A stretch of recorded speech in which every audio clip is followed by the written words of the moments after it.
지금 대한민국의 하늘을 올려다보면 하나의 이름이 떠오른다. KF-21 보라매. 세계 8번째 초음 속 전투기 개발국이라는 타이틀, 자주국방의 상징, 그리고 K방산의 결정체라는 찬사가 따라붙는다. 언론은 성공 신화를 말하고 사람들은 이미 완성된 결과만을 본다. 그러나 이 이야기의 진짜 시작점은 환호하는 거리가 멀다. 시간은 정확히 10년 전 2015년으로 거슬러 올라간다. 그때 KF-21 개발 사업은 성공 가능성보다 실패 확률이 더 크게 점쳐지던 프로젝트였다. 어떤 이들은 노골적으로 말했고 어떤 이들은 속으로 계산기를 두드렸다. 이 사업은 이미 끝났다고, 시작과 동시에 사형 선고를 받은 계획이라고. 당시 투입 예정 예산은 약 8조 8천억 원. 대한민국 방위산업 역사상 전례 없는 규모였다. 문제는 돈이 아니라 기술이었다. 전투기를 만든다는 것은 단순히 하늘을 나는 금속 덩어리를 조립하는 일이 아니다. 그것은 수십 년간 축적된 항공 전자기술, 소프트웨어, 시스템 통합 능력의 총합이다. 대한민국은 그때까지 훈련기와 경공격기 수준에서는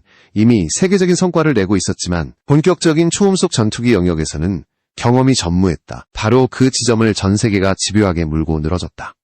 결정적인 전환점은 차세대 전투기 도입 사업에서 시작된다. 노후화된 전투기를 대체하기 위해 대한민국은 미국산 스텔스 전투기 F-35A 도입을 결정한다. 총 40대, 계약 금액은 약 7조 원에 달했다. 이 계약이 단순한 구매로 끝나지 않았던 이유는 절충교역 조건 때문이었다. 전투기를 사는 대신 국산 전투기 개발에 필요한 핵심 기술을 이전받겠다는 구상이 함께 담겨 있었다. 당시 미국 방산업체는 자신만만했다. KF-21 개발에 필요한 주요 기술을 지원하겠다고 약속했고, 대한민국 정부와 군은 그 말을 신뢰했다. 겉으로 보기에는 더할 나위 없이 완벽한 거래처럼 보였다. 그러나 방산시장의 현실은 냉혹했다. 2015년 4월 미국 워싱턴에서 전달된 공식 통보 한 장이 모든 것을 뒤흔들었다. 미국 정부는 자국의 국익과 안보를 이유로 핵심 기술 이전을 불허한다고 명확히 선을 그었다. 기업의 약속은 아무 의미가 없었다. 방산기술의 최종 통제권은 언제나 국가에 있었기 때문이다. 그 순간 대한민국은 깨달았다. 우리가 돈을 주고 산 것은 전투기 라는 완성품이지 그것을 만드는 기술과 지식이 아니었다는 사실을. 거부된 기술은 사소한 부품이 아니었다. 현대 전투기의 두뇌라 불리는 핵심 항전 장비들이었다. 전투기의 눈 역할을 하는 AES-A 레이더, 적을 열 신호로 탐지하는 IRST, 지상 목표를 정밀 추적하는 전자광학 표적 장비, 그리고 생존성을 좌우하는 전자전 장비. 이 네 가지가 빠진 전투기는 최첨단 무기가 아니라 하늘을 나는 표적에 불과하다. 미국은 정확히 그 급소를 찔렀다. 메시지는 분명했다. 한국은 아직 이 영역에 도전할 수준이 아니라는 판단이었다. 이 소식이 전해지자 국내는 순식간에 혼란에 빠졌다. 언론은 국방 참사라는 표현을 서슴지 않았고 국회에서는 책임론이 폭발했다. 여론 역시 냉혹했다. 댓글창에는 패배주의가 넘쳐났다. 반도체나 만드는 나라가 무슨 전투기냐. 그 돈으로 미국 전투기를 더 사는 게 낫다는 말들이 쏟아졌다. 심지어 내부에서도 사업 축소나 중단을 검토해야 한다는 목소리가 나왔다. 수조 원 규모의 프로젝트가 공중에서 해체될 위기에 놓인 순간이었다.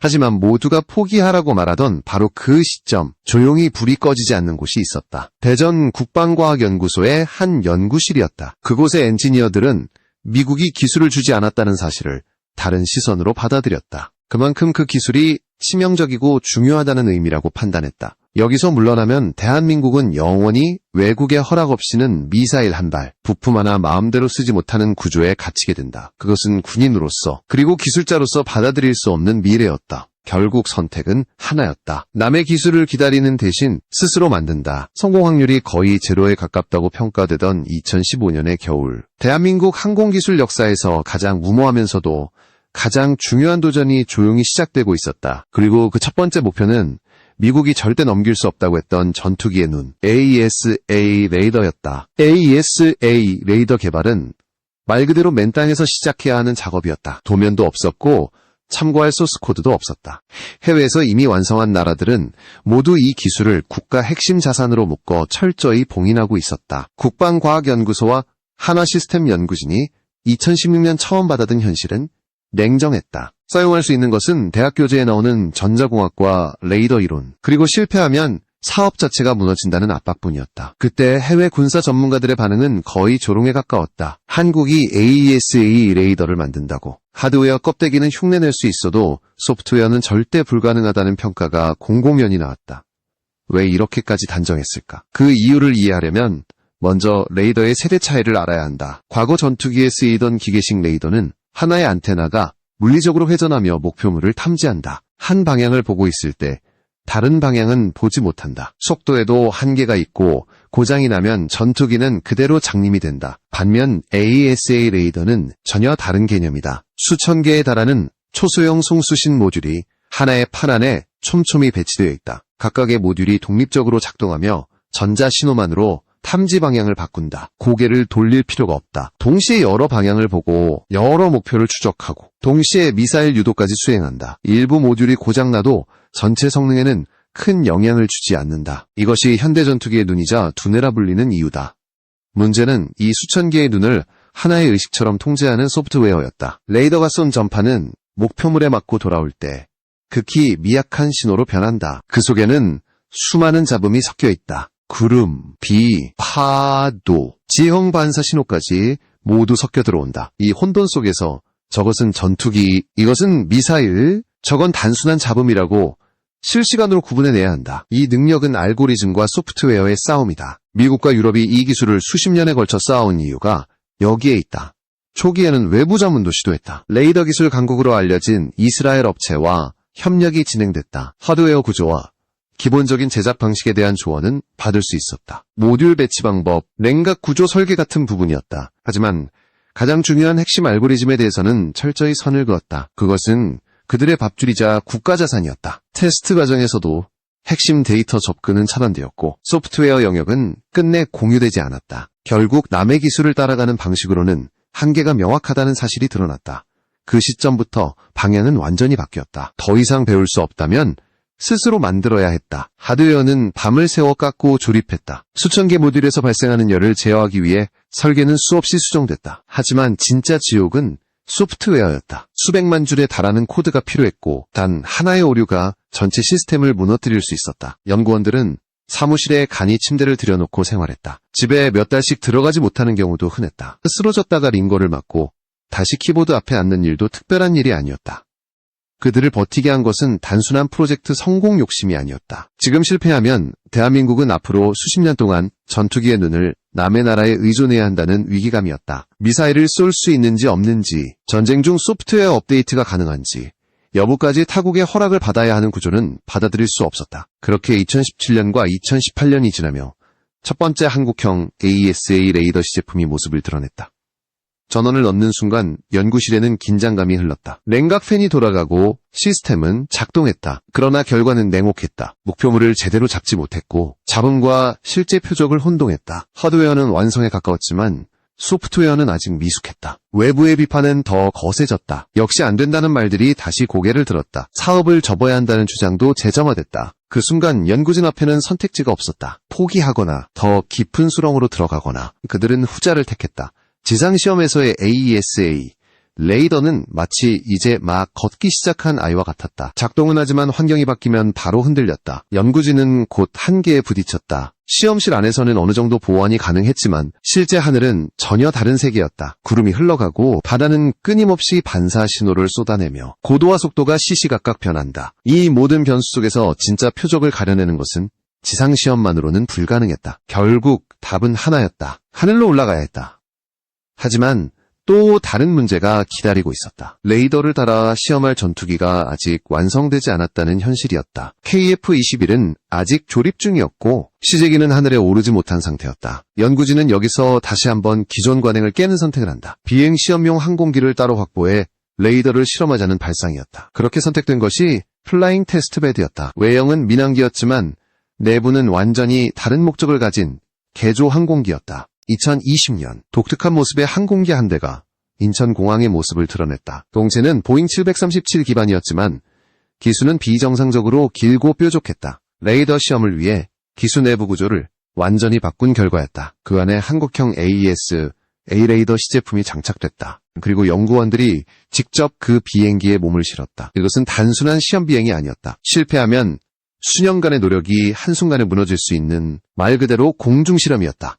비행은 거칠었다. 레이더 성능을 시험하기 위해 항공기는 급격한 선회와 고도 변화를 반복했다. 객실 안은 연구실이 아니라 전투 현장에 가까웠다. 멀미 봉투를 손에 쥔 채 모니터를 응시하며 데이터 값을 확인했다. 잡음이 튀면 즉시 코드를 수정했고 오류가 발생하면 다시 같은 기동을 반복했다. 비행 중에도 키보드를 두드려야 했고 착륙 후에는 바로 다음 시험을 준비했다. 한 번의 비행으로 끝나지 않았다. 수십 회, 수백 회에 가까운 반복이 이어졌다.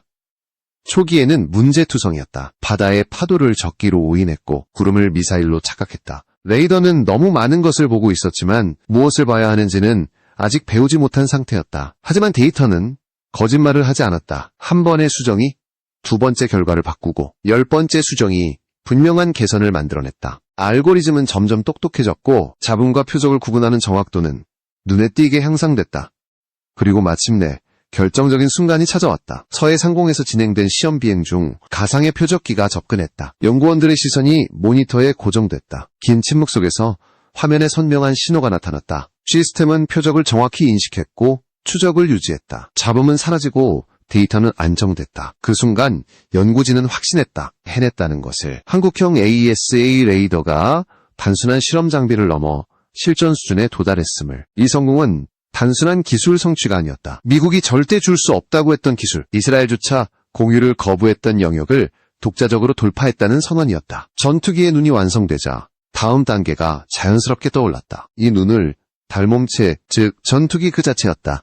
레이더 개발이 길을 열어주자 KF-21이라는 기체가 더 이상 공상 속 설계도가 아니라 현실의 비행기로 다가오기 시작했다. 레이더라는 눈이 완성되자 이제 그 눈을 달아줄 몸체가 필요했다. 2021년 봄, 경남 사천의 한국항공우주산업조립동안에서 거대한 형상이 모습을 드러냈다. 수많은 조명 아래 서서히 공개된 기체의 이름은 KF-21 보라매였다. 설계 단계에서 수없이 의심받았던 형상은 현실이 되었고 외형을 본 해외 전문가들조차 예상보다 훨씬 정제된 완성도의 말을 아꼈다. 스텔스 형상을 갖춘 동체에 최신 항전 장비를 수용할 공간, 그리고 확장성을 고려한 구조. 더 이상 도면 속의 계획이 아니었다. 그러나 공개는 시작에 불과했다. 진짜 시험은 하늘에서 이루어져야 했다. 전투기 개발 역사에서 첫 비행은 언제나 가장 위험한 순간이다. 수많은 국가들이 2단계에서 좌절했다. 이륙에 실패하거나 공중에서 제어를 잃거나 착륙 과정에서 치명적인 결함이 드러나며 사업이 중단된 사례는 셀 수 없이 많았다. KF-21 역시 예외가 아니었다. 실패한다면 지난 10년의 노력과 막대한 예산, 그리고 대한민국의 신뢰가 한순간에 무너질 상황이었다.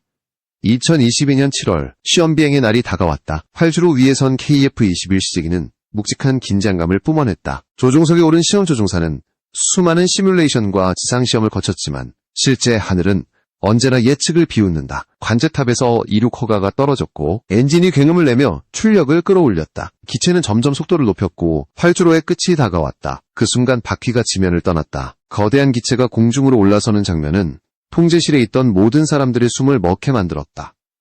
비행은 안정적이었다. 기체 반응은 예측 범위 안에 있었고 조종 입력에 대한 응답도 정상적으로 이루어졌다. 30분이 넘는 비행을 마치고 안전하게 착륙했을 때 통제실에서는 환호와 눈물이 뒤섞였다. 단순히 비행에 성공했다는 의미가 아니었다. 대한민국이 스스로 설계하고 제작한 초음속 전투기가 하늘에서 자신의 의지대로 움직였다는 사실이 확인된 순간이었다. 세계는 이 장면을 주의 깊게 지켜보고 있었다.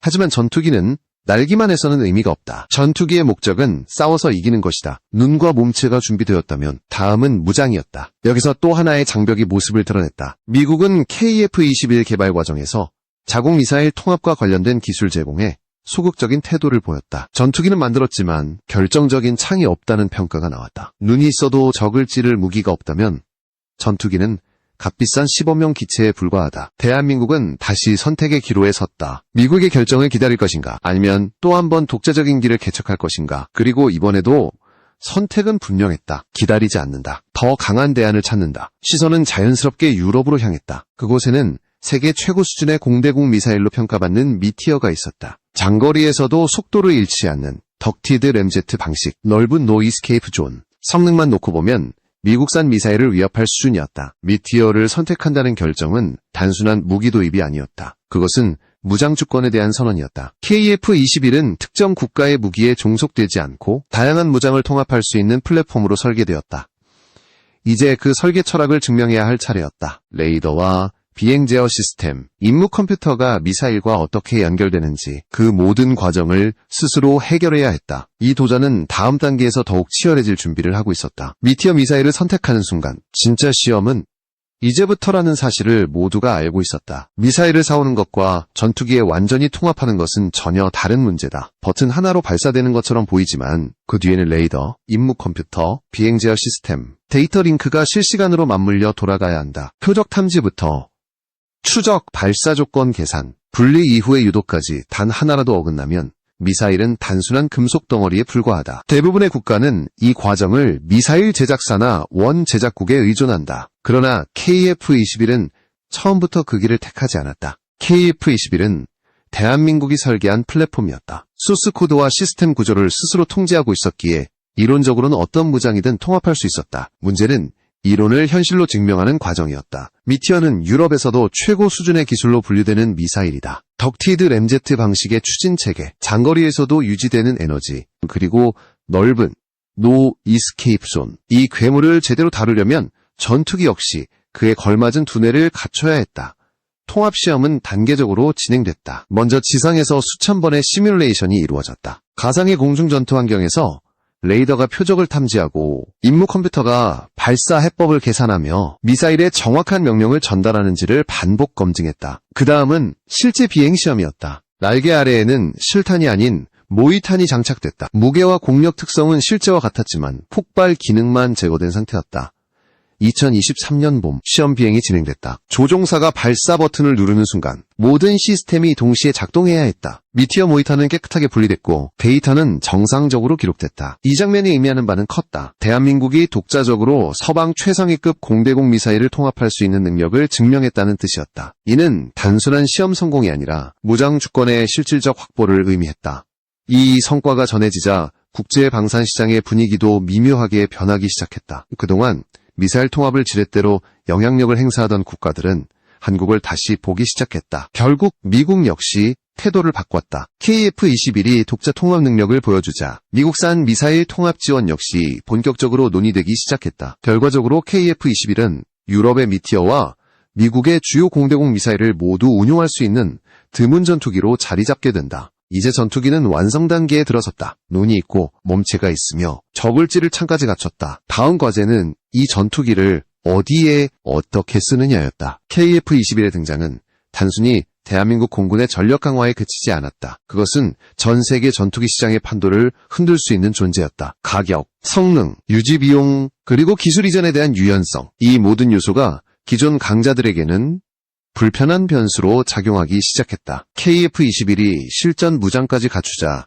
가장 민감하게 반응한 쪽은 북한만이 아니었다. 전 세계 전투기 시장을 사실상 양분해온 미국과 유럽의 방산 대기업들이었다. 전투기 시장은 단순한 성능 경쟁이 아니다. 정치와 외교, 군사동맹, 기술 통제와 유지보수 체계가 복잡하게 얽힌 전장이다. 그런데 이 판에 비교적 늦게 뛰어든 대한민국이 기존 질서를 흔드는 변수가 되었다. 성능은 최신 45세대 수준을 충족하면서 가격은 경쟁 기종보다 낮고 유지 비용은 훨씬 합리적이며 무엇보다 사용국의 운용 자율성을 존중하는 구조였다. KF-21의 전략적 위치는 명확했다. 초고가의 5세대 전투기를 감당하기 어려운 국가들, 그러나 노후 4세대 전투기를 더 이상 유지할 수 없는 공군들에게 현실적인 대안이 되는 기체였다. 전 세계 공군의 다수는 여전히 F-16급 전력을 주력으로 운용하고 있다. 이 전력 교체 수요는 막대하지만 선택지는 제한적이었다. 미국산 전투기는 성능은 뛰어나지만 가격과 운용 통제가 부담이었고 유럽산 기체는 성능 대비 비용이 문제였다. KF-21은 그 틈을 정확히 파고들었다. 특히 주목받은 요소는 기술 협력 방식이었다. 단순히 완제품을 판매하는 것이 아니라 유지보수와 부품 생산, 일부 기술 협력을 포함한 패키지를 제시했다. 이는 강대국의 기술 통제에 피로감을 느낀 국가들에게 강한 매력으로 작용했다. 전투기를 산 뒤에도 미사일 통합이나 개량을 위해 외국의 허락을 받아야 하는 구조는 많은 나라들에게 부담이었다. KF-21은 그 구조를 상당 부분 완화할 수 있는 가능성을 보여줬다. 물론 순탄치만은 않았다. 공동개발 파트너였던 인도네시아와의 갈등은 대표적인 변수였다. 분담금 지연과 입장 차이로 협력 관계는 흔들렸다. 그러나 상황은 이전과 달랐다. 개발이 성공 궤도에 오르자 대한민국은 더 이상 매달릴 필요가 없었다. 프로젝트의 주도권은 명확히 한국 쪽으로 이동했고 시장의 관심도 함께 이동했다. 동유럽과 중동, 동남아 국가들이 KF-21을 주의 깊게 관찰하기 시작했다. KF-21의 미래 구상은 여기서 멈추지 않는다. 항공모함 운용을 염두에 둔 해군형 개발, 유무인 복합작전 체계와의 연동, 그리고 내부 무장창과 스텔스 성능 강화를 포함한 단계적 개량 계획이 이미 진행 중이다. KF-21은 단일 기종이 아니라 하나의 플랫폼으로 진화하고 있다. 이는 단기간에 끝나는 사업이 아니라 수십 년에 걸쳐 확장될 산업 생태계의 중심이라는 의미다.